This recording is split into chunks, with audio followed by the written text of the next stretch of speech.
चलिए सभी लोगों को नमस्ते। और हम लोग शुरुआत करेंगे आज के सेशन का। आप सभी लोग मेरे भाई जुड़ जाइए। और आपको पता है कि हम लोग एनसीईआरटी के क्वेश्चंस को अभी देखने वाले हैं। तो चलिए हम लोग शुरुआत करते हैं आज के सेशन का। एनसीईआरटी के जो क्वेश्चंस हैं उसको हम लोग देखेंगे। और एनसीईआरटी के ये वाले क्वेश्चंस हमेशा एग्जाम में आता है, इस बात को आप ध्यान रखेंगे, जो हम आपके सामने अभी करवाने वाले हैं। और आप सभी लोग लगातार तैयारी करते रहिए, एक एक क्वेश्चंस को बनाते रहिए मेरे साथ जुड़ करके, बहुत बेनिफिट आप लोगों को होना है मेरे भाई। चलिए हम लोग शुरुआत करते हैं। पूरी एनसीईआरटी के जो क्वेश्चंस हमारे सामने दे रखे हैं उसके बारे में हम लोग बात करेंगे। ये वाला क्वेश्चंस मेरे भाई बहुत ही ज्यादा कॉमन है और मैक्सिमम एग्जाम में ये क्वेश्चंस देखने को मिलता है। अब यहां पर क्वेश्चन बोला है कि दोलन करते समय बोला है, और दोलन करते समय आपको बोल दिया गया है एक सरल लोलक की बात कही गई है, और सरल लोलक का जो वेग है हमारा अधिकतम कहां पर होगा। हम चाहेंगे कि आपके आंसर्स इसमें सबसे पहले आपके आंसर्स आने चाहिए। आप सभी लोग मेरे भाई जल्दी से इस क्वेश्चन का आंसर करके बता दीजिए। चंदन कुमार जी, मुनाब जी, जल्दी से इस क्वेश्चन का आंसर करके बता देंगे। देखते हैं कितने लोग इस क्वेश्चन के आंसर करते हैं, एक बार जल्दी से बताइए मेरे भाई। और देखते हैं इस क्वेश्चन को। तो सरल लोलक की बात कही है, तो सरल लोलक हम लोग क्या करेंगे, तो यहां पर सिंपल पेंडुलम को हम लोग क्या कहते हैं, तो सरल लोलक कहते हैं। अगर हम लोग सरल लोलक की अगर बात करते हैं तो सिंपल पेंडुलम को ही हम लोग क्या कहते हैं, तो यहां पर सरल लोलक कहते हैं। एक एक चीज मेरे भाई आपके जहन में होना चाहिए, इस बात को आप ध्यान रखेंगे। और ये एनसीईआरटी एग्जाम्पलर के क्वेश्चंस है, ये भी मैं आपको बता देना चाहता हूं, आपको आता है फिर भी देखिए, चूंकि कुछ ना कुछ तो आपको सीखने को अलग से मिल ही जाएगा, ये बात आपको ध्यान रखना। ये डेली होगा, बिल्कुल गुड़िया जी, डेली ये क्लासेस चलती है 6:30 से लेकर के 7:30 के बीच में हम आपके सामने लाइव आते हैं। और इस समय आपको जो भी क्वेश्चंस हम आपको कराएंगे वो पूरा का पूरा एनसीईआरटी एग्जाम्पलर के ही क्वेश्चंस होंगे, इसलिए आपको बहुत बेनिफिट करेगा। सर 6 to 8 बैच में 10th क्लास का वो मैंने आपको बता दिया, आपके लिए एकदम हेल्पफुल है। 6 to 8, 9, 10, 11, 12 तक को भी टच कर जाएगा। चलते हैं आगे, बात करते हैं सरल लोलक सिंपल पेंडुलम। तो मेरे भाई जब सिंपल पेंडुलम की बात आती है तो हमारे जहन में एक ही चीज आता है, सिंपल पेंडुलम, यानी कहने का मतलब है ये वाला पेंडुलम हमारा सिंपल पेंडुलम होता है। इसको हम लोग क्या कहेंगे, तो यहां पर सिंपल पेंडुलम कह देते हैं। और ये हमारा इस तरह से ऑसिलेट करते रहता है, इस तरह से ये हमारा दोलन करते रहता है। तो दोलन अगर करेगा तो ये हमारा ऊपर जाएगा फिर नीचे आएगा। अगर ये इससे ऊपर अगर नहीं जा रहा है, ये इतना ही ऊपर ये हमारा बॉब अगर गया है, तो हम यहां पर कह सकते हैं मेरे भाई, ये वाले बॉब की अगर हम बात करते हैं, अगर बॉब यहां पर पहुंचा है तो ऐसे इसको हम लोग बॉब कहते हैं, इसको बॉब कहते हैं। ये धागा है, ये बॉब कहलाता है। अब अगर बॉब हमारा यहां पर पहुंचेगा, इसके ऊपर अगर बॉब नहीं जाएगा तो जाहिर सी बात है मेरे भाई, इसके ऊपर नहीं जाएगा तो ये एक्सट्रीम पोजीशन कहलाता है। इसको हम लोग कौन सा पोजीशन कहेंगे मेरे भाई, तो इसको हम लोग एक्सट्रीम पोजीशन के नाम से जानते हैं। ये हमारा एक्सट्रीम पोजीशन कहलाता है, इस बात को आप ध्यान रखेंगे। तो जैसा इस साइड होगा सेम सिचुएशन हमारा इस साइड भी होगा, इसलिए कोई कंफ्यूजन नहीं है। इस पोजीशंस को हम यहां पर भी क्या कहेंगे, इसको मीन पोजीशंस हम लोग, सॉरी एक्सट्रीम पोजीशंस हम यहां भी इसको हम लोग कहेंगे। दोनों में कोई अंतर नहीं है। लेकिन अगर हम लोग इसकी बात करते हैं, ये वाले पोजीशंस की अगर हम बात करते हैं, इस वाले पोजीशंस की अगर हम बात करते हैं, यहां की अगर बात करते हैं, यहां की इस जगह की अगर हम बात करते हैं, तो ये वाले पोजीशंस को हम लोग मीन पोजीशन के नाम से जानते हैं। इसको हम लोग क्या कहेंगे, तो इसको माध्य स्थिति कहते हैं। इसी को हम लोग यहां पर मीन पोजीशन के नाम से जानते हैं। ये हमारा कैसा पोजीशन है, कहेंगे मीन पोजीशन। और मीन पोजीशंस को हम लोग क्या कहेंगे, तो इसको हम लोग हिंदी में इसको माध्य स्थिति के नाम से जानते हैं। ये बात आपको ध्यान रखना है, इसको हम लोग माध्य स्थिति के नाम से जानते हैं, मीन पोजीशंस के नाम से हम लोग जानते हैं। ये 3 पोजीशन पर क्वेश्चन पूछता है और अलग अलग तरह के क्वेश्चंस आपके सामने, हाँ न्यूमेरिकल्स भी करवा देंगे, कोई दिक्कत नहीं है, न्यूमेरिकल की भी क्लासेस होगी, घबराना नहीं है, सारे तरह के क्लासेस आपकी होगी। आप सभी लोग क्लासेस को वॉच करिए तो बेनिफिट आपको होना ही है। अब देखिए मीन पोजीशन पर क्या करना है, तो सबसे पहले इस मीन पोजीशंस की अगर हम बात करते हैं तो एक लाइन मेरे भाई, इस लाइन को आप ड्रॉ कर देना। और इस लाइन को हम लोग रेफरेंस लाइन के नाम से जानते हैं। जितनी भी बात हम आपको बता रहे हैं सब में कंसेप्ट है। अगर ये सारी चीजें आपकी क्लियर होगी तो आप ये समझ लीजिए क्वेश्चंस के आंसर्स बहुत जल्दी आएंगे। इसको हम लोग यहां पर रेफरेंस लाइन कहते हैं। अब रेफरेंस लाइन किसको कहते हैं, तो रेफरेंस लाइन हम उसको कहते हैं जहां से भी किसी का मेजरमेंट हम लोग कर पाते हैं, उसको रेफरेंस लाइन हम लोग कहते हैं। सीटेड पेपर 2 में 83 है तो बीपीएससी ट्री के लिए एलिजिबल है। आप बिल्कुल एलिजिबल हैं, आपका टीएरी आप टीएरी की कोई भी एग्जाम आप दे सकते हैं, उतना मार्क्स आपका, आप जरूर क्वालिफाई है। नॉलेज टू ग्रो जी, मेरा फिजिक्स ऑनर्स है, टीएरी 4 साइंस और मैथ। 9, 10 का कौन सा सब्जेक्ट बताएं ज्यादा रहेगा। 9, 10 में फिजिक्स केमिस्ट्री बायो, फिजिक्स का वेटेज ज्यादा रहता है, फिर आपका केमिस्ट बायोलॉजी का, फिर आपका केमिस्ट्री का वेटेज रहता है। आप करिए सभी लोग तैयारी, जितना अच्छे से करेंगे उतना ही आपको बेनिफिट होगा। तो अगर इसको कौन सा लाइन कहेंगे तो इसको रेफरेंस लाइन कहेंगे, इस जगह को कौन सा बिंदु कहेंगे तो इसको हम लोग मध्य बिंदु कहेंगे या मीन पोजीशन कहेंगे। इसको क्या बोलेंगे तो ये एक्सट्रीम पोजीशन कहलागा। इधर जैसा होगा सेम सिचुएशन हमारा इधर ही होगा। अब होता क्या है मैं आपको यहां पर बताना चाहता हूं मेरे भाई, अगर हम इस बॉब की यहां पर बात कर रहे हैं, ये जो बॉब आप यहां पर देख रहे हो, अगर हम इस बॉब की बात करते हैं तो ये बॉब हमारा ऑसिलेट करता है, यहां से चलेगा। अगर हम इस बॉब की अगर हम बात करते हैं कंप्लीट, ये बॉब की अगर बात करते हैं तो मेरे भाई मैं आपको दिखाना चाहता हूं, ये जो कंप्लीट हमारा यहां पर एक बॉब है, इस बॉब की अगर हम बात करेंगे तो कंप्लीट इसके मूवमेंट को मैं दिखाना चाहता हूं। ये हमारा ऐसे यहां से यहां आएगा, ऐसे जाएगा, ऐसे आएगा, ये हमारा बॉब ऐसे से करते रहता है। इसी को हम दोलन गति कहते हैं, इसी को हम ऑसिलेशन कहते हैं, इसी को हम लोग ऑसिलेशन कहते हैं, इसी को हम दोलन गति कहते हैं। लेकिन इसके ऊपर नहीं जाएगा, इसका मतलब ऊपर ले जाने वाला वेग हमारा 0 हो जाएगा। तो सबसे अधिकतम गति अगर कहीं मिलेगा तो वो कहां होगा, क्योंकि सबसे अधिकतम गति यहां पर होगा। सबसे 0 गति कहां होगा तो यहां, क्योंकि ये फिर नीचे आने लगता है तो जाते जाते वेग घटेगा, घटते घटते घटते घटते यहां 0 होगा, और 0 होने के बाद फिर हमारा ये नीचे की ओर आने लगता है। ये ऐसे ऑसिलेट कर ले सकता है। तो अगर एक्सट्रीम पोजीशन की अगर आपसे बात कर लेता है मेरे भाई, तो आपको ध्यान रखना है इस एक्सट्रीम पोजीशंस पर हम कहेंगे गति उसका 0 हो जाएगा, यानी कि जिस गति से वो ऊपर जा रहा था उसकी गति 0 हो जाएगी। तो इस एक्सट्रीम पोजीशंस पर आप कहेंगे इसकी वेलोसिटी क्या होगी, तो कहेंगे यहां पर इसकी वेलोसिटी 0 हो जाएगी। अगर एक्सट्रीम पोजीशन पर मेरे भाई वेलोसिटी 0 हो गया ऊपर ले जाने वाला, तो जाहिर सी बात है इसकी गति अगर 0 हो गई तो ऐसे सिचुएशन में हम कहेंगे यहां पर जो काइनेटिक एनर्जी होगा वो हमारा क्या हो जाएगा, यहां पर 0 हो जाएगा। लेकिन मैं एक बात मैं बताना चाहता हूं मेरे भाई, क्वेश्चन आपका बारीकी से पूछता है, एक क्वेश्चन आपके सामने में आएगा कि इस रेफरेंस लाइन से ये कितना ऊपर गया। जितना भी ऊपर जाएगा मेरे भाई यहां पर उसको हम लोग एच से दिखाते हैं और कहेंगे अगर ये एक्सट्रीम पोजीशन कहलाता है, ये हाइट इसके लिए क्या होगा, तो कहेंगे ये हाइट इसके लिए मैक्सिमम हाइट हो जाएगा। इस बात को आप ध्यान रखेंगे। तो ये हाइट मैक्सिमम है, और आप जानते हैं कि अगर मैक्सिमम हाइट अगर आपको प्राप्त होता है तो ऐसी परिस्थिति में हम कहेंगे कि इस जगह पर, इस बिंदु पर हमें मैक्सिमम हाइट प्राप्त हुआ है। तो अगर मैक्सिमम हाइट की अगर बात करता है तो इस मैक्सिमम हाइट के पोजीशंस की अगर हम बात करते हैं, यानी एक्सट्रीम पोजीशन की बात करते हैं, तो यहां पर जो पोटेंशियल एनर्जी की हम बात करेंगे, ये पोटेंशियल एनर्जी हमारा यहां पर मैक्स हो जाएगा। अगर मेरे भाई एच अगर मैक्स होगा तो पोटेंशियल एनर्जी भी मैक्स हो जाएगा। ऐसा हम इसलिए कह पा रहे हैं क्योंकि पोटेंशियल एनर्जी का एक रिलेशन हम लोगों को पता होना चाहिए, ये हमारा mg इंटू हमारा h होता है। देखिए किसी भी वस्तु का द्रव्यमान नहीं बदलेगा, बॉब का द्रव्यमान और g नहीं बदलेगा। अगर ये h हमारा अगर यहां पर मैक्स हुआ तो हम कहेंगे पोटेंशियल एनर्जी भी हमारा मैक्स हो जाएगा। तो एक्सट्रीम पोजीशन पर हम लोग कहेंगे कि पोटेंशियल एनर्जी हमारा, स्थितिज ऊर्जा हमारा मैक्सिमम होगा, गतिज ऊर्जा का मान 0 हो जाएगा, जैसा कि आपको दिख रहा होगा। अब अगर मीन पोजीशंस की अगर हम बात करते हैं, इस मीन पोजीशंस की अगर हम बात करते हैं, इस पोजीशन पर क्या होगा, तो इसी का जस्ट उल्टा हो जाएगा। तो यहां पर मेरे भाई अब क्या होगा, तो यहां पर काइनेटिक एनर्जी जो है वहां पर 0 है, वो काइनेटिक एनर्जी अब यहां पर मैक्स हो जाएगा। और इसी जगह पर मेरे भाई अगर यहां पर पोटेंशियल एनर्जी इस जगह पे अगर मैक्सिमम है तो यहां पर पोटेंशियल एनर्जी का मान हमारा 0 हो जाएगा। ये दोनों सिचुएशन में हमारा उल्टा होता है। कई बार तो क्वेश्चन में यह पूछा जाता है कि जब हमारा सिंपल पेंडुलम ऑसिलेट करता है, जब ये मेरे भाई ऑसिलेट करता है तो अधिकतम विस्थापन जो होगा वो कितना होगा। तो अधिकतम विस्थापन कहने का मतलब है मेरे भाई ये कितना हमारा ऊपर जाएगा, तो कहेंगे अधिकतम विस्थापन इसका एच मैक्स होगा। अगर इसको ए कहिएगा तो हम कहेंगे ए हमारा अधिकतम विस्थापन होगा। तो आपको ध्यान रखना पड़ेगा मेरे भाई, सिंपल पेंडुलम के केस में हमारा ऐसा ही होता है। तो आपसे क्या पूछा है, आपसे वेग अधिकतम पूछा गया है कि वेग हमारा अधिकतम कब होगा। तो मीन पोजीशन पर आप देखिए मेरे भाई कि वेग हमारा यहां पर अधिकतम है, यानी कि मैक्सिमम की अगर हम बात करें तो हमारा कहीं ना कहीं यहां पर मैक्सिमम को ये रिप्रेजेंट कर रहा है। तो अगर हम वेग अधिकतम की अगर हम बात करेंगे तो मीन पोजीशंस पर हमारा वेग अधिकतम होगा। तो अगर काइनेटिक एनर्जी मैक्सिमम है, इसका मतलब है ऐसी परिस्थिति में हम कहेंगे इसका वेग क्या होगा, तो कहेंगे ये भी हमारा मैक्स होगा।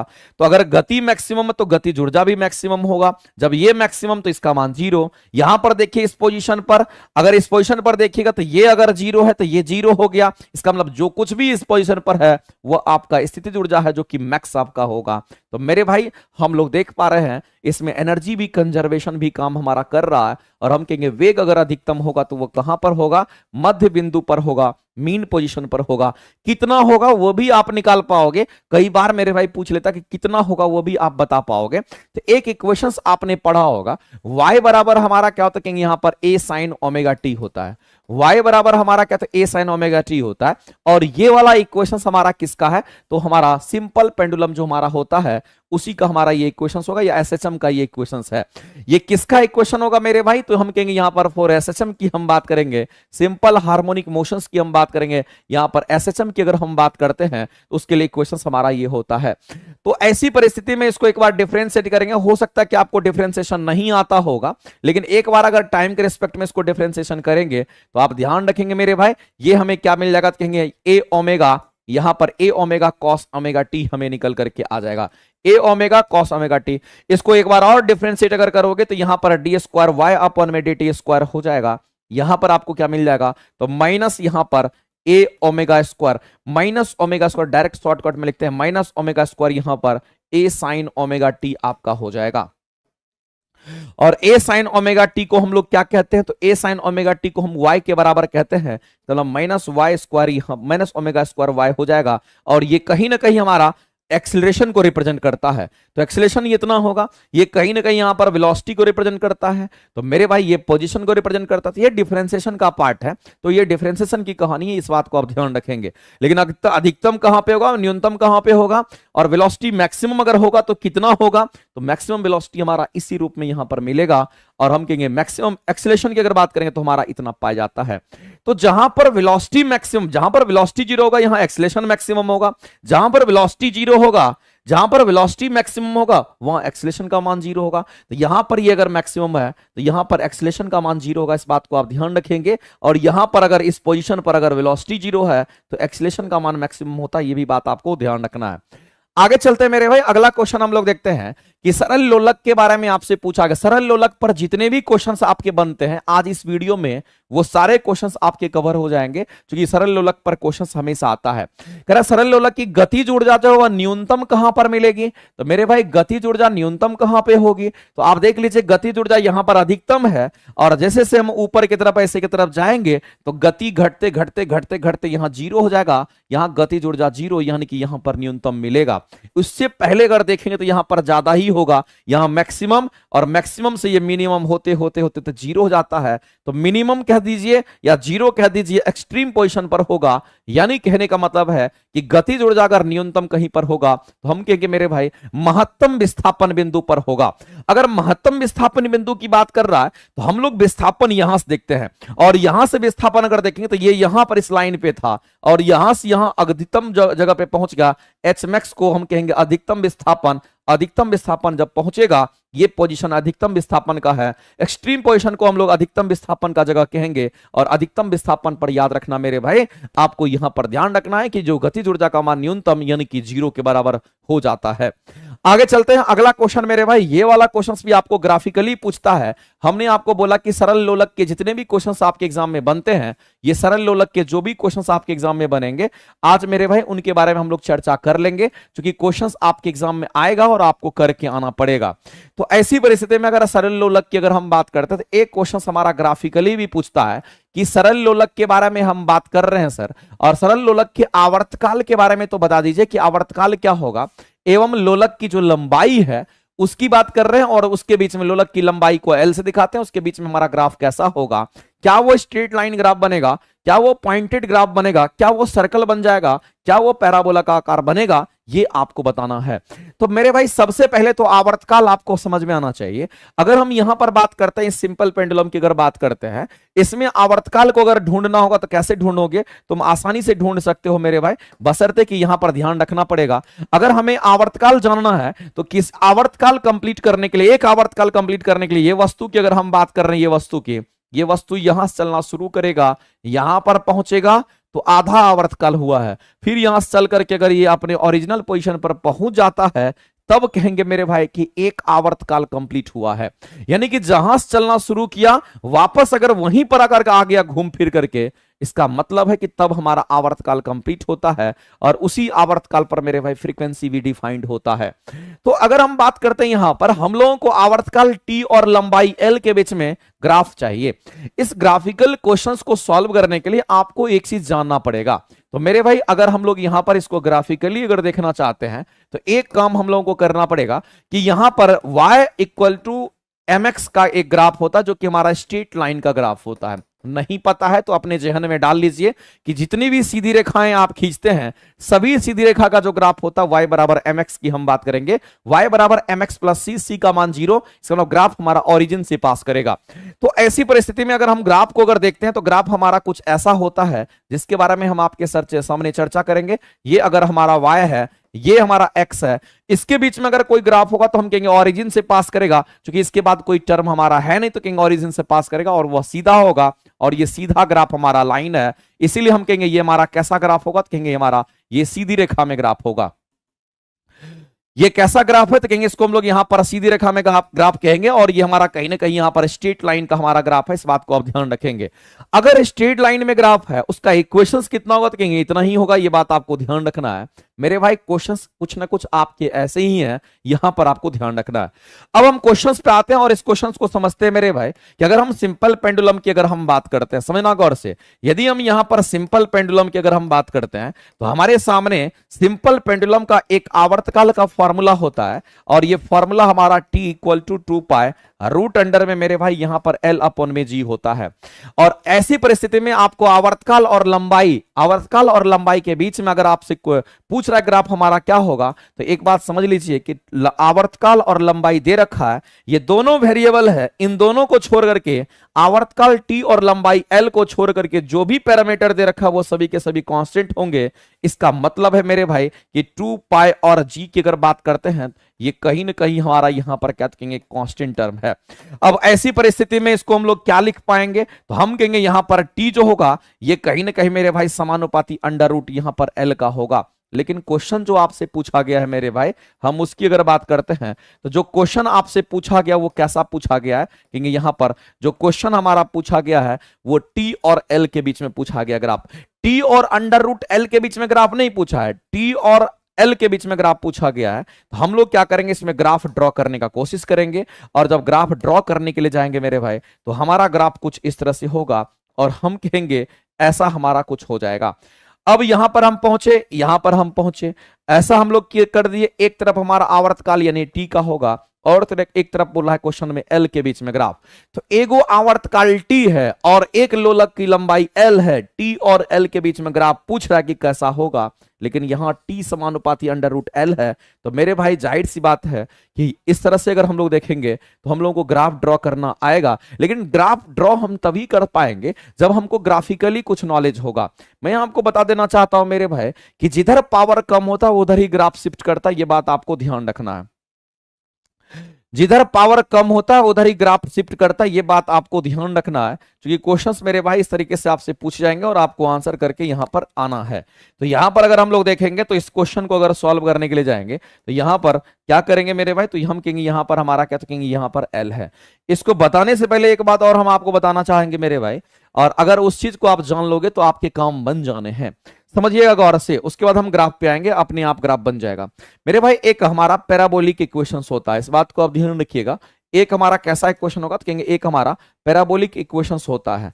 अगर इस पैराबोलिक इक्वेशंस की अगर हम बात करते हैं तो ये जो हमारा पैराबोलिक इक्वेशंस होता है इसको हम लोग क्या कहेंगे, तो हमारे पास y इक्वल टू यहां पर क्या होगा, तो कहेंगे वाई स्क्वायर इक्वल टू हमारा 4ax का हमारा ये ग्राफ होता है, ये इक्वेशंस होता है। ये पैराबोलिक इक्वेशंस है, पैराबोलाकार का हमारा एक इक्वेशंस होता है, याद रखना पड़ेगा। और ऐसी परिस्थिति में 4a टर्म हमारा कांस्टेंट होता है, ये दोनों टर्म हमारे क्या होंगे, तो यहां पर कांस्टेंट हो गए।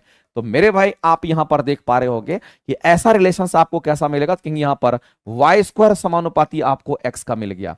मेरे भाई वाई स्क्वायर समानुपाती एक्स को देखिए या फिर आप इस रिलेशंस को यहां पर गौर से देखिएगा तो आपको एक चीज पता चल जाएगा कि यहां पर रूट को अगर हटाएंगे तो स्क्वायर करना पड़ेगा, स्क्वायर कर दिए, समानुपाती एल का हमारा हो गया। मेरे भाई आप यहां पर गौर से देखिए इस रिलेशंस को, आप गौर से देखिए इस रिलेशंस को, आपको पता चल जाएगा ये रिलेशन और ये वाला रिलेशन दोनों कहीं ना कहीं सिमिलर है। यहां आवर्तकाल का स्क्वायर, यहां y का स्क्वायर, यहां समानुपाती, यहां भी समानुपाती, यहां लंबाई और यहां x। तो मेरे भाई अगर यहां पर y और x के बीच में ग्राफ बनेगा, पैराबोलिक ग्राफ बनेगा, यहां t और l के बीच में ग्राफ बनेगा, फिर भी पैराबोलिक ग्राफ होगा। तो यहां पर मेरे भाई अगर इसके बीच में कोई ग्राफ बनना है तो वह कैसा ग्राफ बनेगा, तो कहेंगे यहां पर आपका पैराबोलिक ग्राफ ही बनेगा। इसलिए जो भी ग्राफ बनने हैं वो आपके पैराबोलिक ही ग्राफ बनेंगे। ये बात आपको यहां पर कहीं ना कहीं मेरे भाई समझना पड़ेगा, क्योंकि इस क्वेश्चन के अगर आंसर करने के लिए जाएंगे तो आप आंसर करेंगे क्या, तो कहेंगे यहां पर डी आंसर्स आपके यहां पे राइट होंगे। कोई कंफ्यूजन नहीं, आपको बस ये समझ लेना था कि किसके बीच के बीच में ग्राफ था। तो मेरे भाई हम लोगों ने देखा कि अगर ऐसा होगा y और x के बीच में अगर ग्राफ होगा तो कैसा ग्राफ होगा, तो कहेंगे यहां पर हमारा ये y हो गया, ये हमारा x हो गया, और ग्राफ हमारा कैसा होगा, तो कहेंगे ग्राफ हमारा कुछ ऐसा यहां पर हो जाएगा। इधर हमारा ग्राफ, जिधर पावर कम होता है मेरे भाई उधर ग्राफ हमारा शिफ्ट करता है, तो ग्राफ हमारा ऐसा हो जाएगा। इसको हम लोग पैराबोलिक ग्राफ कहते हैं, इसको हम लोग पैराबोलिक कर्व कहते हैं। एक्चुअली में ये वाला हमारा ग्राफ होता है, पैराबोलिक हो गया। तो मैं आपसे जानना चाहता हूं कि यहां पर अगर ग्राफ ड्रॉ करना होगा मेरे भाई, तो यहां पर टी और एल के बीच में ग्राफ करेंगे तो ये हमारा क्या होगा, तो इधर हमारा ये टी हो गया, ये हमारा एल हो गया। अब जिसका पावर कम होगा उधर ग्राफ शिफ्ट करेगा तो कहेंगे ऐसा ग्राफ हमारा बनेगा। यानी कहने का मतलब ऐसा ग्राफ बनेगा। हम दूसरे इसको पेन से हम दिखा देते हैं मेरे भाई, ये वाला ग्राफ हमारा बनेगा और ये पैराबोलिक ग्राफ होगा। ये कैसा कर्व है, तो कहेंगे इसी को हम लोग यहां पर पैराबोलिक कर्व कहेंगे। ये पैराबोलिक कर्व हमारा हो जाएगा। इसीलिए इस क्वेश्चन का आंसर करेंगे ऑप्शन नंबर डी आपका राइट हो जाएगा। ऑप्शन नंबर डी जो होंगे वो आपके करेक्ट हो जाएंगे। सर अगर आप बिहार से हो तो आप एलिजिबल हैं। चलिए क्या क्या बतिया रहे हैं आप सभी लोग, जो है खूब बतियाते हैं। हम पढ़ाने में लगे रहते हैं, ये लोग बतियाने में लगल रहता है।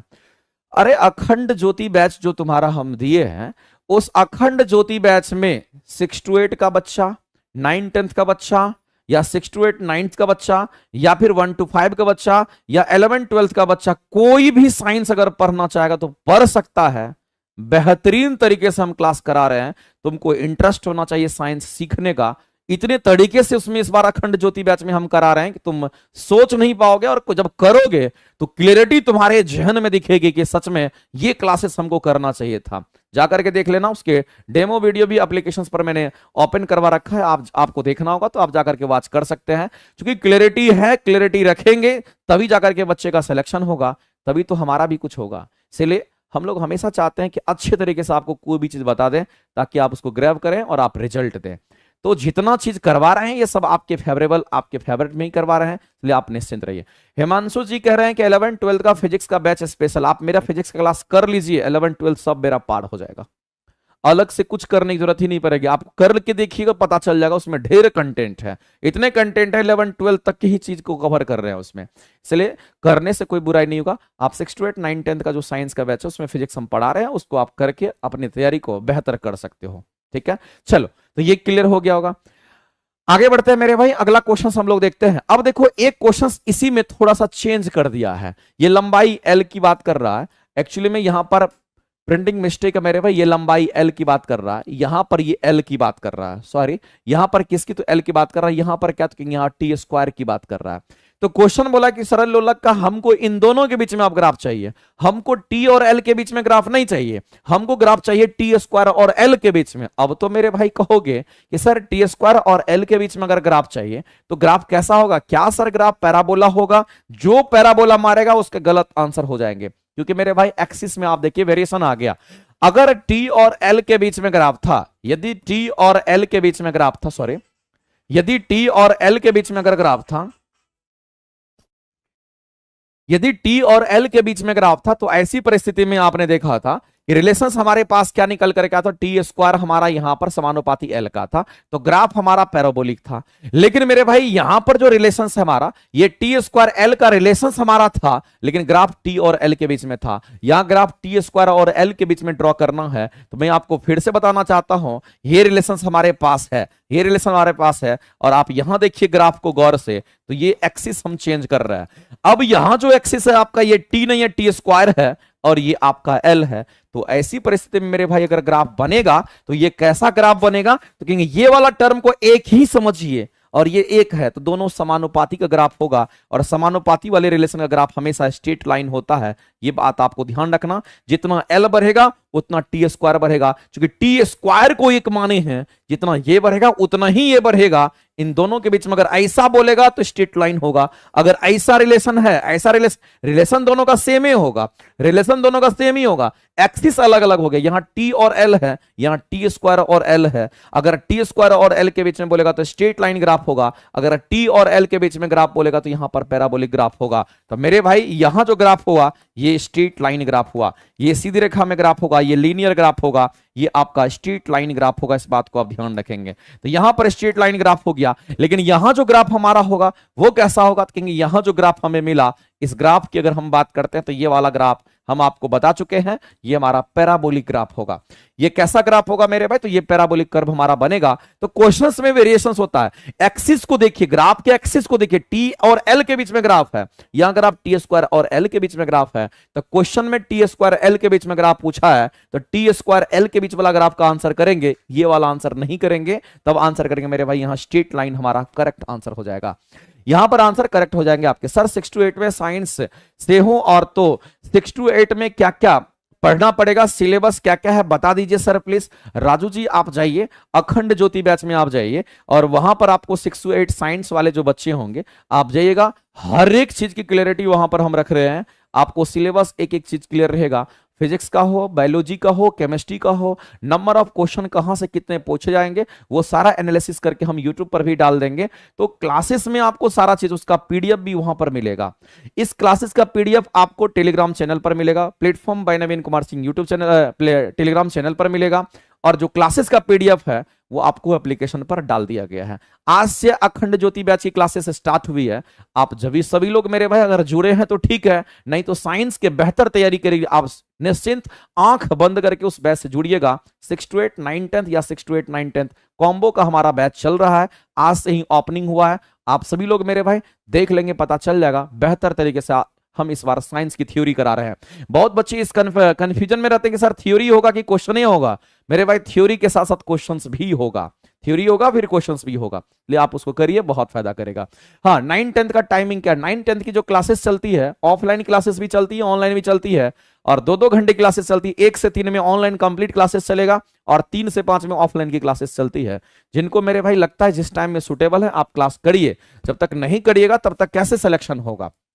आगे चलते हैं मेरे भाई, यहां पर इस क्वेश्चन की अगर बात करते हैं तो लोलक का आवर्तकाल पूछा है। अब देखिए यहां सरल लोलक का आवर्तकाल पूछा है, तो सरल लोलक का आवर्तकाल का फॉर्मूला एकदम आपके जहन में रहना चाहिए। ये 2π√L अपॉन में हमारा क्या कहेंगे यहां पर जी होगा।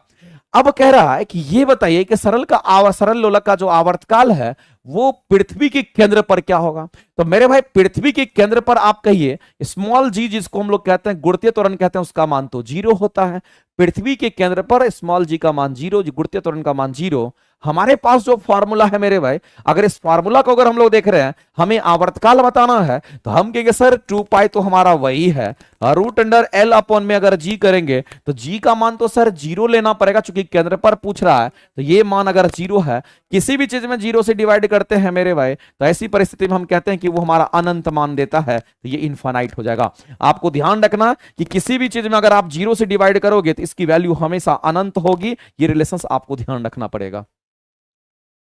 तो अगर आप कितना से भी डिवाइड कर लीजिए, यहां मल्टीप्लिकेशन में डिवाइड करेगा तो इसकी वैल्यू कितनी होगी, तो कहेंगे अनंत हो जाएगी। आवर्तकाल अनंत हो जाएगा मेरे भाई, यानी आवर्तकाल हमारा अनंत का मतलब समझ लीजिए कि इसका आवर्तकाल अनंत हो जाएगा। क्वेश्चन पूछता है और आपके सामने में ऑप्शंस है, आप कहेंगे आंसर क्या करेंगे मेरे भाई, तो ऑप्शन नंबर बी।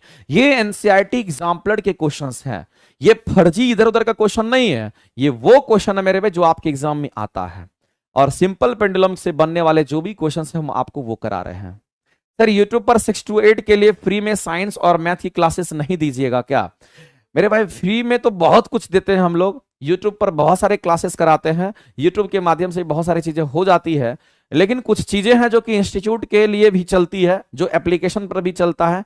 तो अभी एप्लीकेशन की सारी क्लासेस आपके लिए आई है, आप जाइए अखंड ज्योति बैच आप वहां से कीजिए। साइंस के लिए फिजिक्स केमिस्ट्री बायो का नया बैच आज से ही स्टार्ट हुआ है, आप उसको कर सकते हैं। ठीक है, बहुत अच्छे तरीके से उसमें हम क्लास करा रहे हैं, वो आपको काफी फायदा करेगा। सर यूट्यूब पर 6 to 8 के लिए फ्री में साइंस नहीं दीजिएगा, ऑफिशियल नयन प्रताप जी जाकर के देखिएगा, एप्लीकेशन पे क्लासेस मिलेगा। यूट्यूब पर हर एक चीज उपलब्ध नहीं करा पाते हैं, फिर भी हम लोग कोशिश करते हैं अच्छे अच्छे कंटेंट कुछ ना कुछ हम आपको देते रहे, कुछ ना कुछ सिखाते रहे। यूट्यूब से भी आप बहुत कुछ कर सकते हैं अगर करना चाहें तब, ठीक है। चलिए, हाँ उसमें थ्योरी होगी, याद रखिए अखंड ज्योति बैच में थ्योरी होगी और थ्योरी के साथ साथ चैप्टर वाइज क्वेश्चंस भी होंगे। प्रैक्टिस सेट मैंने डाल दिया, आप जाकर के देखिएगा पता चल जाएगा। लेकिन जितने लोग लाइक देख रहे हैं मेरे भाई, सभी लोग एक बार सेशन को लाइक करिए। फी बहुत मिनिमम है, इतना फी मिनिमम है कि आप सोच नहीं पाओगे। मात्र 499 रुपए में फिजिक्स केमिस्ट्री बायो तीनों चीज पढ़ा रहे हैं और इतने तरीके से पढ़ा रहे हैं, आप देख करके ही कहोगे कि सर अच्छे कंटेंट है। जाइए आप देखिए, आपको बहुत फायदा मिलेगा, ठीक है लखन जी। चलिए आगे बढ़ते हैं और अगला चीज हम लोग यहां पर पढ़ते हैं। आगे अगर हम बात करते हैं मेरे भाई, और अगला क्वेश्चन हमारे सामने में दे रखा है और ये 1 मीटर लंबे। अब देखिए हमने आपको क्या बोला कि सरल लोलक से पूछने वाले जितने भी क्वेश्चन है, सिंपल पेंडुलम से पूछने वाले जितने भी क्वेश्चन है वो सभी आपके बन जाएंगे। तो यहां पर आपको 1 मीटर लंबा सरल लोलक कह रहा है, यानी कितना मीटर लंबा है, तो 1 मीटर लंबा है और तब उसका आवर्तकाल पूछा है। तो मेरे भाई एक बात आपको ध्यान रखना पड़ेगा, ऐसे क्वेश्चन को सॉल्व करने के लिए आपको 1 सेकंड से ज्यादा समय नहीं लगना चाहिए, तैयारी ऐसी आपकी होनी चाहिए। अब आप कहोगे कि सर कैसे बनाएंगे इस क्वेश्चन को, तो मैं आपको बताना चाहता हूं मेरे भाई। याद रखना है आपको क्या, तो यहां पर याद रखना है, अगर हम सेकंड पेंडुलम की बात समझना गौर से, यदि हम यहां पर सेकंड पेंडुलम की अगर हम बात करते हैं, क्वेश्चन बीपीएससी में भी आप देखिए सीडीपीओ एग्जाम में ये क्वेश्चन पूछ चुका है। अगर हम यहां पर सेकंड पेंडुलम की अगर हम बात करते हैं, तो मेरे भाई आपको ध्यान रखना है कि ये सेकंड पेंडुलम की जब भी बात होती है, तो सेकंड पेंडुलम का अगर आपसे आवर्तकाल अगर पूछ लेता है, तो आप एक लाइन में कहेंगे कि सेकंड पेंडुलम का जो हमारा आवर्तकाल होता है वो 2 सेकंड का होता है। कोई कुछ बोले फर्क नहीं पड़ता है, सेकंड पेंडुलम बोल दिया तो आवर्तकाल 2 सेकंड ही कहेंगे, ये बात सही है।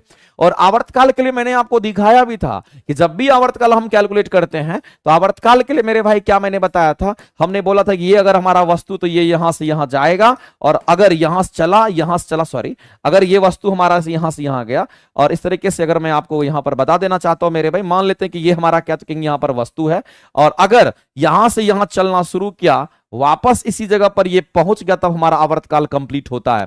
यानी कि जहां से चलना शुरू किया वापस ये यहीं पर आ गया, तो आवर्तकाल कंप्लीट होता है। तो मैं आपसे जानना चाहता हूं मेरे भाई, ये क्वेश्चंस आपका 1 मीटर लंबे सरल लोलक का आवर्तकाल लगभग कितना होगा, तो ये आवर्तकाल 2 सेकंड का, इसका मतलब जाने का 1 सेकंड, वापस आने का 1 सेकंड हमारा होगा, यानी कि 2 सेकंड होगा। तो चलो सेकंड पेंडुलम की बात यहां पर क्लियर हो गई कि सेकंड पेंडुलम का आवर्तकाल कितने सेकंड का। क्वेश्चन बीपीएससी ने एक बार पूछ चुका है कि आपसे यह पूछा गया था, एक एक्सट्रीम पोजीशन से दूसरे एक्सट्रीम पोजीशन पर सेकंड आवर्तकाल के पेंडुलम को जाने में कितना समय लगेगा।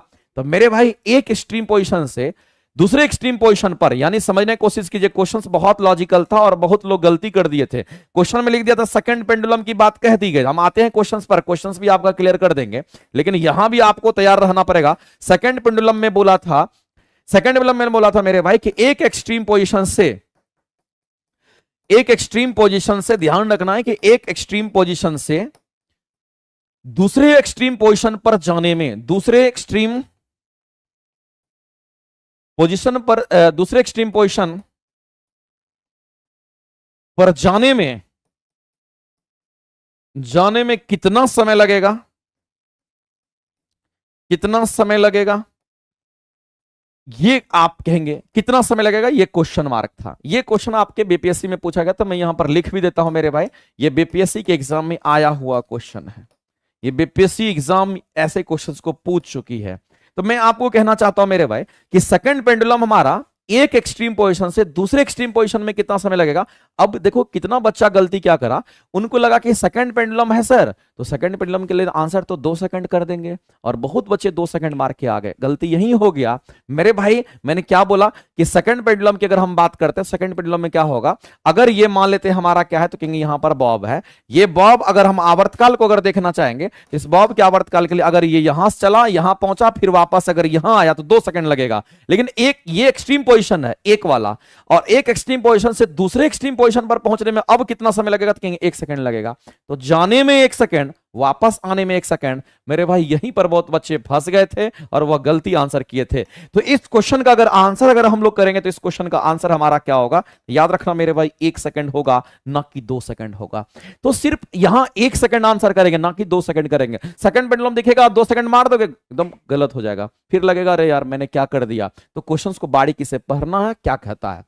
अब 1 मीटर लंबे सरल लोलक की अगर बात करते हैं तो मेरे भाई टी बराबर हम लोग 2 pi root under L upon में जी यहां पर पढ़ते हैं। एक बात याद रखिएगा मेरे भाई, सेकंड पेंडुलम का टाइम जो हमारा यहां पर 2 सेकंड, ये जो हमारा यहां पर 2 सेकंड मिलता है, आपको एक बात मैं आप यहां पर बता देना चाहता हूं मेरे भाई, इस एल की बात करते हैं, ये जी की हम बात करते हैं, आपको मैं बता देना चाहता हूं ये 2 सेकंड आपका आवर्तकाल यहां से अगर मिल करके आता है, अगर सेकंड पेंडुलम है और अगर ये आवर्तकाल 2 सेकंड का अगर यहां पर हो रहा है, तो ऐसी परिस्थिति में याद रखना 2 बात मेरे भाई, कि ऐसी परिस्थिति में 2 सेकंड तभी होगा जब ये ऐसा तभी होगा जब लंबाई हमारा 1 मीटर होगा पेंडुलम का, और जब जी का मान 9.8 मीटर पर सेकंड स्क्वायर होगा।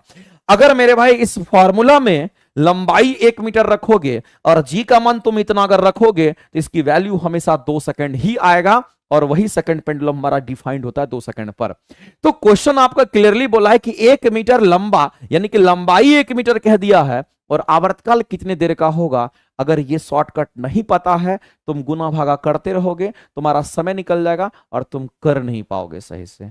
यही चीज होता है मेरे भाई बारीकी से पढ़ने का। तो अगर आपको ये पता है कि 1 मीटर लंबा है, तो जी का मान 9.8 रखेंगे तो आंसर हमारा आवर्तकाल का 2 सेकंड ही आएगा। कई बार तो क्वेश्चन ये भी पूछ दिया है कि सेकंड पेंडुलम का आवर्तकाल 2 सेकंड का है, और यहां बोल दिया कि जी का मान 9.8 लेना है, बताइए उस पेंडुलम की लंबाई कितनी होगी, तो कहेंगे 1 मीटर होगा। तो इन तीनों में रिलेशंस होता है, याद रखेंगे। सेकंड पेंडुलम का आवर्तकाल अगर 2 सेकंड का है तो हम कहेंगे लंबाई 1 मीटर और जी का मान 9.8 मीटर पर सेकंड स्क्वायर होगा। तो अब बता दीजिए मेरे भाई कि आवर्तकाल कितने सेकंड का होगा। तो 1 मीटर लंबे सरल लोलक का आवर्तकाल कितने, तो 1 मीटर अगर लंबा है, जी का मान 9.8 है, तो हम कहेंगे आवर्तकाल 2 सेकंड का होगा। इसलिए इस क्वेश्चन का अगर आंसर करेंगे तो ऑप्शन नंबर हमारा बी करेक्ट होगा। ऑप्शन बी आपके क्या होंगे मेरे भाई, करेक्ट हो जाएंगे। सर आप बहुत स्मार्ट हैं, सपना जी कह रही हैं। स्मार्ट तो बनना ही पड़ेगा, स्मार्ट नहीं बनेगा तो मार्केट में कौन पूछेगा। आपको हर चीज में स्मार्ट बनना पड़ेगा, तभी आप मार्केट में कुछ कर पाओगे। हर एक तरीके से आपको कहीं ना कहीं मेरे भाई आपको लगना पड़ेगा, लगे कि आप मेहनत किए हुए हैं, आपको लगे कि आपको सब कुछ बुझा रहा है। अब देखिए एक और क्वेश्चन आपका सिंपल पेंडुलम, एक ही वीडियो में पूरा का पूरा सिंपल पेंडुलम के सारे क्वेश्चन हम आपको बता रहे हैं, इसलिए जब भी क्वेश्चन आएगा तो आप कर लीजिएगा इसको। अनुप्रिया जी कह रहे हैं कि अखंड ज्योति बैच स्टार्ट हो गया है सर, आज से ये क्लासेस स्टार्ट हो गई अखंड ज्योति बैच। जिन्होंने अखंड ज्योति बैच नहीं लिया होगा आप जरूर कर लीजिएगा, क्योंकि मेरे भाई जब क्लासेस निकल जाती है तो इंटरेस्ट खत्म होने लगता है। इसलिए आप जाइएगा प्लेटफॉर्म बाय नवीन कुमार सिंह एप्लीकेशन पर, सर्च कीजिएगा अखंड ज्योति बैच। साइंस का आपको दिखेगा 6 to 8 के लिए, 9 10th के लिए, 6 to 8 9 10th दोनों की कॉम्बो के लिए आप वहां से बैच से इनरोल होकर के बेहतर तरीके से अपने साइंस को अच्छा कर सकते हैं। और हमको पता है कि आगे जो वैकेंसी आपका 1,60,000 जो दिख रहा है, उस 1,60,000 वैकेंसी में एक सीट लाने के लिए पसीना छूट जाएगा सभी का, और उसी का सिलेक्शन होगा। मैं इस बार भी कह रहा हूं उसी का सिलेक्शन होगा जिसके बेसिक लेवल पर वो उनकी तैयारी अच्छी होगी। और बेसिक लेवल पर तैयारी अच्छी करने के लिए आपको थ्योरी के साथ साथ चैप्टर वाइज आपके क्वेश्चंस बने हुए होने चाहिए। इसीलिए तो मैं ये बैच दिया हूं। मैंने जड़ को पहले मजबूत करना, मुझे लगा कि नहीं पहले जड़ को इतना मजबूत कर देते हैं, लास्ट मोमेंट पर क्वेश्चन का इतना प्रैक्टिस करा देंगे कुछ नहीं बचेगा। 4-5 महीने का जो समय हमारे पास है, इसी में हम लोगों को सफलता लेकर के रहना है। तो प्रैक्टिस बैच तो आपको बाद में कराएंगे, लेकिन अभी आपको अखंड ज्योति बैच से थ्योरी के साथ साथ प्रैक्टिस आप कर सकते हैं। चैप्टर वाइज क्वेश्चंस भी उसमें हम दिए हुए हैं। चलिए अगला क्वेश्चन मेरे भाई देखिए, अब ये भी क्वेश्चन यहां पर दमदार है। दोलन करते समय लोलक का गोलक जो है, लोलक का गोलक कहने का मतलब है कि लोलक का गोलक, गोलक का मतलब बॉब जो इधर से उधर घूम रहा था, ऑसिलेट कर रहा था। कह रहा है कि 100 सेकंड में, कितने सेकंड में कह रहा है, 100 सेकंड में मध्य बिंदु यानी कि मीन पोजीशन से कितनी बार गुजरता है, तो 100 बार गुजरता है। अब 100 सेकंड में अगर 100 बार गुजरता है, तब बता दीजिए कि उस लोलक का आवर्तकाल कितना होगा। ये क्वेश्चन आपसे पूछा है। बिल्कुल डेली हम आपके सामने आएंगे, आप निश्चिंत रहिए। डेली ये क्लासेस, उधर तो थोड़ा सा डिसकंटिन्यूटी हो गया था क्योंकि कुछ काम में हम फंसे हुए थे, लेकिन अब ये क्लासेस आपको डेली हम प्रोवाइड करेंगे और डेली के डेली 7:30 बजे 6:30 बजे आप लाइव आइएगा। 6:30 बजे हम आपकी क्लासेस में इन कर जाएंगे, 6:30 से लेकर के 7:30 बजे तक हम आपकी क्लासेस लेंगे। पूरा का पूरा यूट्यूब पर आपको यहाँ पर एनसीईआरटी के एग्जाम्पलर के क्वेश्चंस आपको कराएंगे और वो क्वेश्चन कराएंगे जिसमें लोग कंफ्यूज होते हैं, लोग जल्दी गलती करते हैं। और शायद अगर हमसे लगता होगा कि आपको बेहतर चीज मिल रहा है तो आप जरूर जुड़ करके इसका फायदा ले सकते हैं और बेहतर कंटेंट ही हम देंगे जहां पर मेरे भाई हमको लगेगा कि आपको हर चीज सिखा पाए। तो यहां पर एक क्वेश्चन बोला है कि 100 सेकंड में 100 बार गुजरता है, यानी कहने का मतलब यहां फिर पहुंचिए, सिंपल पेंडुलम पर फिर पहुंचिए। ये मीन पोजीशन है, इस मीन पोजीशन पर 100 सेकंड में कितनी बार चलेगा? तो मीन पोजीशन से बोला है मेरे भाई कि ये मान लेते कि हमारा बॉब है, इस मीन पोजीशन से 100 सेकंड में कितने सेकंड में? तो इस मीन पोजीशन की अगर हम बात करते हैं, इस मीन पोजीशन से 100 सेकंड में 100 बार गुजरता है, यानी कहने का मतलब है मेरे भाई कि 100 सेकंड में 100 बार गुजरता है। मीनिंग को समझने की कोशिश कीजिए, 100 सेकंड में इससे 100 बार गुजरता है, 100 सेकंड में 100 बार गुजरता है। इस बात को आप ध्यान रखेंगे, तब आपसे आवर्तकाल पूछा गया कि आवर्तकाल हमारा कितने देर का होगा। मेरे भाई हम चाहेंगे कि इस क्वेश्चन के आंसर्स आप सभी लोग करें, लेकिन बाद में हम आपको बता ही देंगे कि इसमें करना क्या है। तो आप सभी लोगों के आंसर्स का हमें इंतजार रहेगा मेरे भाई। देखते हैं कितने लोग इस क्वेश्चन के आंसर्स कर पाते हैं। जी सर, हम रोज लाइव आया करेंगे। बिल्कुल आप आइए, आपको बहुत बेनिफिट होगा। आप सभी लोग को पता हो जाना चाहिए कि अब ये लगातार आपकी क्लासेस चलेगी और आप सभी लोगों को आकर के यहाँ पर अपनी तैयारी को बेहतर करना है। तैयारी मेरे भाई तभी अच्छा होगा जब आप लगातार टेस्ट के डिस्कशन वगैरह में आप भाग लेते रहेंगे। तो चलिए यहाँ पर हम बात करते हैं इस क्वेश्चन के बारे में। हम लोगों से क्या पूछा है? तो हम लोगों से आवर्तकाल पूछा है। मेरे भाई मैं आपको यहाँ पर एक क्वेश्चन को सॉल्व करने से पहले मैं इसके कंसेप्ट बताना चाहता हूं कि अगर हम आवृत्ति की बात करते हैं तो आवृत्ति का एक फॉर्मूला आप सभी ने पढ़ा होगा कि आवृत्ति को फ्रीक्वेंसी कहते हैं और आवृत्ति का फॉर्मूला हमारा यहां पर C अपन में हमारा लैम्डा होता है। ये फॉर्मूला तो सबने पढ़ा होगा। एक फॉर्मूला और भी मेरे भाई हम पढ़ने के लिए आपको कह रहे हैं, ये नंबर ऑफ साइकिल पर सेकंड होता है और ये नंबर ऑफ साइकिल पर सेकंड ये इसका बेसिक फॉर्मूला है।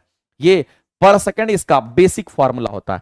आवृत्ति को न्यू से दिखाते हैं, नंबर ऑफ साइकिल पर सेकंड की अगर बात करेंगे तो ये बेसिक लेवल का फॉर्मूला होता है। तो आवृत्ति नंबर ऑफ साइकिल पर सेकंड हमारा होगा। अब यहां पर मामला ये है कि नंबर ऑफ साइकिल कैसे निकलेगा? तो मेरे भाई क्वेश्चंस में आपको एक लाइन दे रखा है, हम फिर से ये पेंडुलम बना दे रहे हैं और इसको हम कह दिए यहां पर ये मीन पोजीशन है और इस मीन पोजीशन से ये ऊपर जाएगा, फिर इस तरह से हमारा आएगा जाएगा। तो ये वाला पोजीशन हमारा क्या तो कहेंगे एक्सट्रीम पोजीशन, ये वाला पोजीशन हमारा एक्सट्रीम पोजीशन, ये वाला पोजीशन हमारा क्या तो कहेंगे यहां पर मीन पोजीशन की हम बात कर रहे हैं और इसी को हम माध्य स्थिति भी कहते हैं।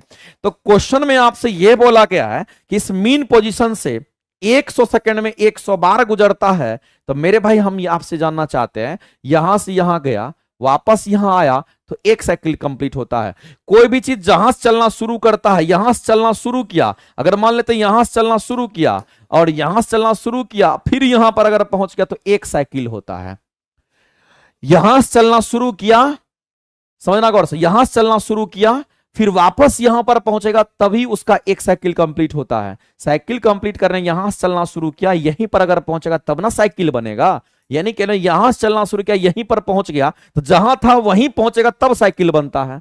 तो अगर जहां था वहीं पहुंच गया, एक साइकिल अगर हुआ है, तो ऐसी परिस्थिति में भी हम कह सकते हैं मेरे भाई कि अगर वस्तु यहां पर है और यहां से चलना शुरू करेगा, सॉरी, अगर वस्तु यहां पर है, ध्यान रखेंगे मेरे भाई, अगर हमारा ये बॉब यहां पर है और यहां से चलना शुरू करेगा और यहां से चलना शुरू करेगा, वापस यहां पर पहुंचेगा तो एक साइकिल कंप्लीट होगा। तो इस मीन पोजीशन से 2 बार गुजरेगा, यानी एक साइकिल के लिए मीन पोजीशन से 2 बार गुजरेगा।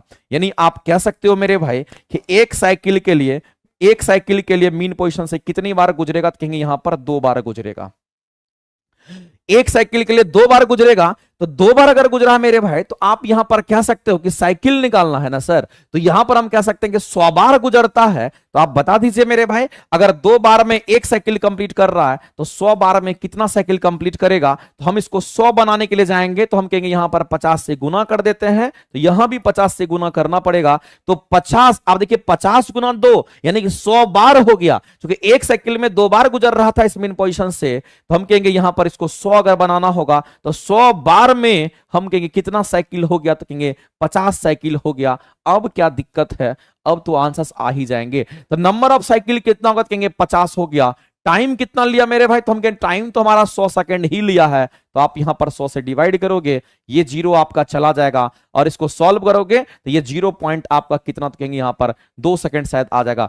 5 दूनी 2 यानी कि 5 दूनी 10 यानी कि 0.2 सेकंड। इसमें मेरे भाई थोड़ा सा ऑप्शंस में एरर है, इस ऑप्शंस को आप सुधार लीजिएगा। यहां पर 0.2 सेकंड है, यहां पर आपका 0.4 सेकंड है, यहां पर आपका 0.3 सेकंड है, ये क्वेश्चंस में एरर था, और यहां पर आपका 0.1 सेकंड है। तो इस क्वेश्चन के अगर आंसर करेंगे तो ऑप्शन नंबर हमारा सी यहां पर करेक्ट हो जाएगा। और आंसर करेंगे मेरे भाई यहां पर इस क्वेश्चन के आंसर हम लोग कितना करेंगे, तो कहेंगे यहां पर हमारा, सॉरी नहीं, तो इस क्वेश्चन के आंसर्स मेरे भाई यहां पर अगर देखेंगे तो ये हमारा सही है, सॉरी मेरे भाई ये हमारा पॉइंट में नहीं, ऐसे ही सही है। तो यहां पर आवृत्ति निकल करके आया, अभी तो मेरे भाई हमारे पास आवृत्ति ही निकल करके आया, और आवृत्ति हमारा इतना हर्ज आ गया, ये हमें पता चल गया कि आवृत्ति फ्रीक्वेंसी हमारा कितना हर्ज होगा, तो कहेंगे इतना ही हर्ज। हमसे आवृत्ति नहीं पूछा, हमसे आवर्तकाल पूछा है। हमने अभी तो आवृत्ति कैलकुलेट कर रखा है, हमसे क्या पूछा है मेरे भाई, तो आवर्तकाल पूछा है। तो हम यहां पर पहुंचेंगे, और आवृत्ति और आवर्तकाल में भी रिलेशंस होता है, जिस रिलेशन की हम यहां पर बात करेंगे। तो यहां पर आपको समझना है एक रिलेशन मेरे भाई, यहां पर आवृत्ति का एक और होता है जिसको हम लोग 1 में आवर्तकाल कहते हैं। 1 में क्या कहेंगे, तो यहां पर इसको आवर्तकाल के नाम से हम लोग जानते हैं। तो यहां पर अगर हमें आवर्तकाल चाहिए, क्या चाहिए, तो यहां पर हमें क्या चाहिए, क्वेश्चंस में हमें आवर्तकाल चाहिए मेरे भाई। अगर आवर्तकाल की अगर हम बात करेंगे तो ये हमारा 1 में आवृत्ति हो जाएगा। तो 1 में अगर आवृत्ति हो गया तो आवृत्ति हमारे कितने हर्ज है, तो 0.2 हर्ज है। तो 1 डिवाइडेड बाय 0.2 करेंगे, दशमलव से ये ऊपर जाएगा, और ये कितना हो जाएगा मेरे भाई, तो हम कहेंगे यहां पर 0.5 होगा, सॉरी मेरे भाई ये 0.2 हर्ज नहीं होगा, 0 पॉइंट यहां पर हमारा कितना होगा, तो कहेंगे यहां पर हमारा 0.5 होगा, सॉरी यहां पर हमारा 0.5 होगा मेरे भाई, ये 0.5 हर्ज होगा, सही कर लेना। और इसीलिए क्वेश्चंस के आंसर्स यहां पर हमें नहीं आ रहे थे। तो इसको डिवाइड करेंगे, अब इसको डिवाइड करेंगे मेरे भाई, तो हम कहेंगे 1 बटा हमारा 0.5 हो गया। इसको सिंप्लीफाई करोगे 10 हो जाएगा, 5 दूनी कितना होगा, कहेंगे यहाँ 2 हो गया। इसका आवर्तकाल कितने सेकंड का, तो 2 सेकंड का। तब हमारे आंसर्स मेरे भाई ऑप्शन नंबर सी हो जाएगा, 2 सेकंड ही राइट होगा। तो यहां 2 सेकंड हम लोग करेंगे करेक्ट। तो पहले हम लोगों ने क्या किया, आवृत्ति निकाला, और आवृत्ति के बाद मैंने आवर्तकाल का फॉर्मूला यहां पर लगा दिया, ये निकल गया, ये निकालना था, डिवाइड कर लीजिएगा, 2 सेकंड ही आएंगे, और इसको डिवाइड करेंगे तो 0.5 सेकंड ही, 0.5 हर्ज ही आपका आएगा मेरे भाई। 5 में 10 से डिवाइड करेंगे तो जाहिर सी बात है कि आपको यहां पर पता होगा कि यहां पर 0.5 हमारा हो जाना है, 0.5 हमारा हो जाना है, तो कोई दिक्कत वाली बात नहीं है। 2 सेकंड ही होगा, 2 सेकंड ही होगा, ठीक है। चलिए, नहीं 0.2 ने 2 सेकंड राइट आंसर होगा, ठीक है। नॉलेज फैक्ट्री बिल्कुल राइट, 2 सेकंड ही आपके करेक्ट होंगे, ठीक है।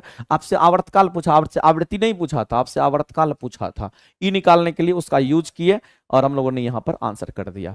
लेकिन ये कंसेप्ट जब तक नहीं पता होगा, ये जो मैंने यहां पर किया है, ये वाला चीज कैसे यूज करते हैं नहीं पता होगा, दुनिया का कोई ताकत नहीं आपको ये बना सकता है कि आप आसानी से इस क्वेश्चन को कर सकते हो। चलो अगला क्वेश्चन देखते हैं मेरे भाई, एक और यहां पर देखते हैं, सिंपल पेंडुलम का क्वेश्चन है। और इस सिंपल पेंडुलम के क्वेश्चंस की अगर हम बात करते हैं, फिर से दे रखा है, एक सरल लोलक एक लिफ्ट के अंदर में क्या करता है, उसको फिट कर दिया जाता है। अब एक लिफ्ट है, उस लिफ्ट में सरल लोलक को क्या कर दिया गया मेरे भाई, तो सेट कर दिया गया।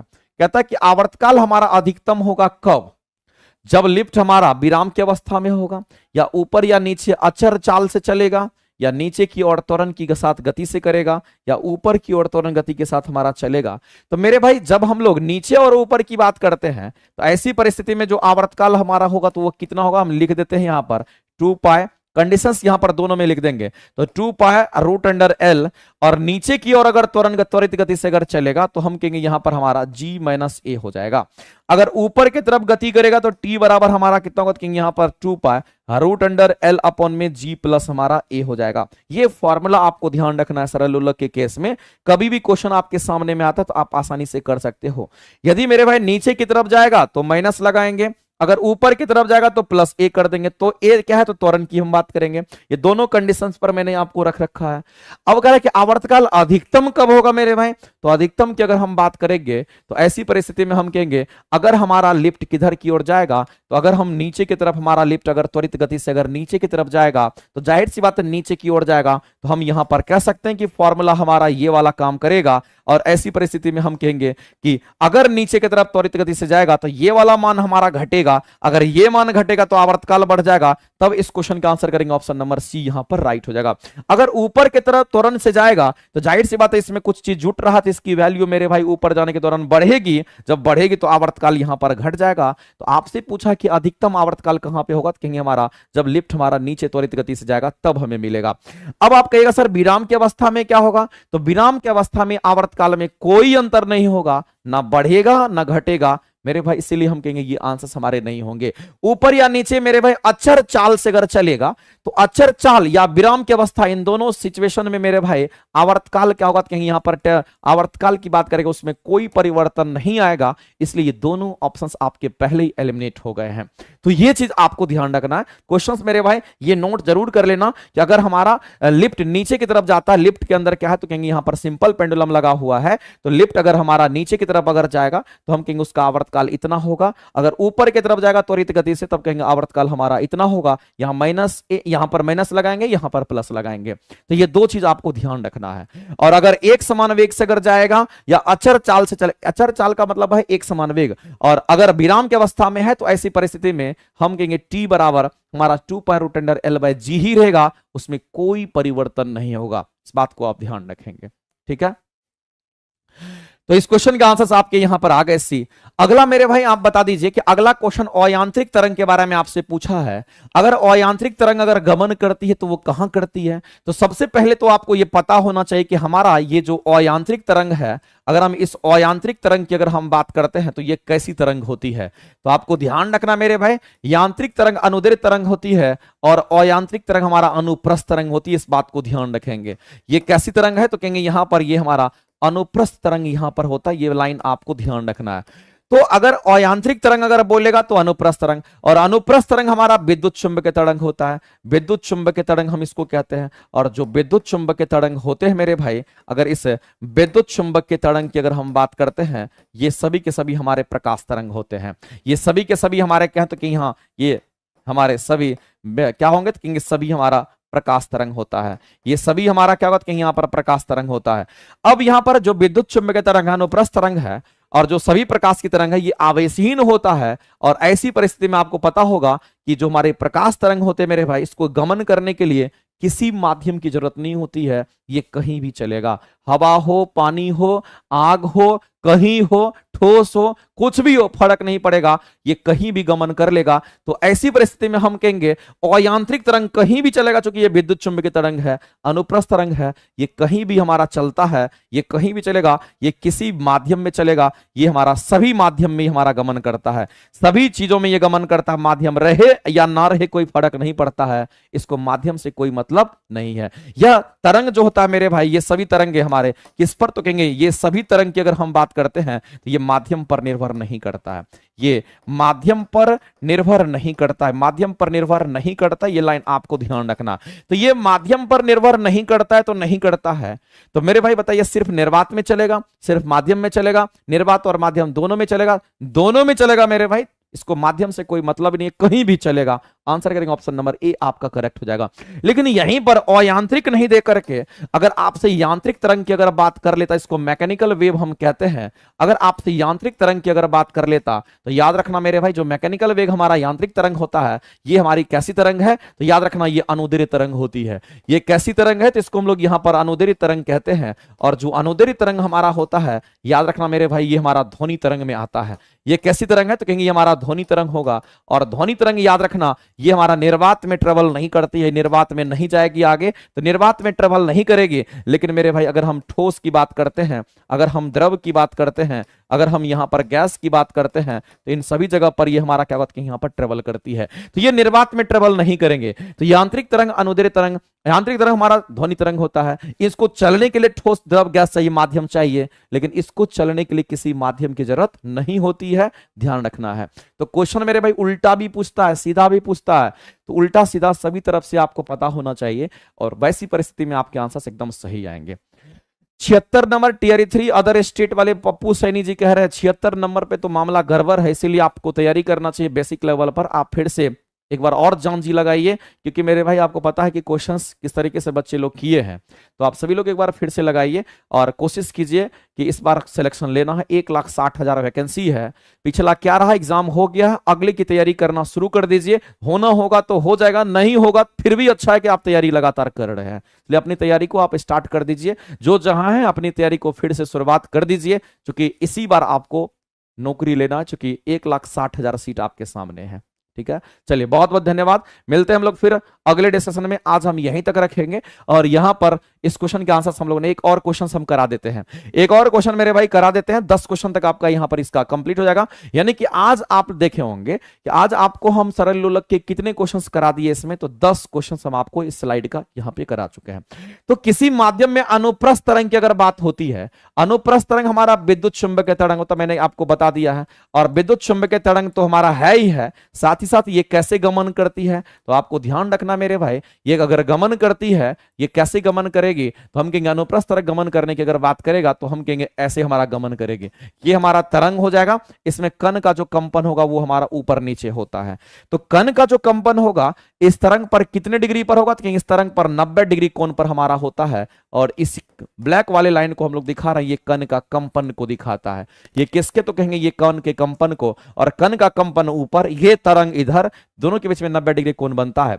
अब बताइए कि किसी माध्यम अनुप्रस्थ तरंग के रूप में गमन करता है, इसमें ऊपर वाला को पॉइंट को हम लोग क्रस्ट कहते हैं और नीचे वाले को ट्रफ कहते हैं। तो ये वाला जो है इसको हम लोग गर्त कहते हैं, ये गर्त होता है। और इस वाले पॉइंट को हम लोग क्या कहते हैं मेरे भाई, तो इसको हम लोग शीर्ष कहते हैं। तो इसका मतलब है इसमें शीर्ष और गर्त हमारा बनेगा, यानी कि शीर्ष और गर्त अगर बनेगा तो हम कहेंगे इस क्वेश्चन का आंसर करेंगे ऑप्शन नंबर डी हमारा राइट हो जाएगा। और इस पर क्वेश्चंस मेरे भाई आपके एग्जाम में आ चुका है, इसलिए आपको तैयार रहना है। इस क्वेश्चन का अगर आंसर करेंगे तो शीर्ष और गर्त हमारा करेक्ट आंसर हो जाएगा।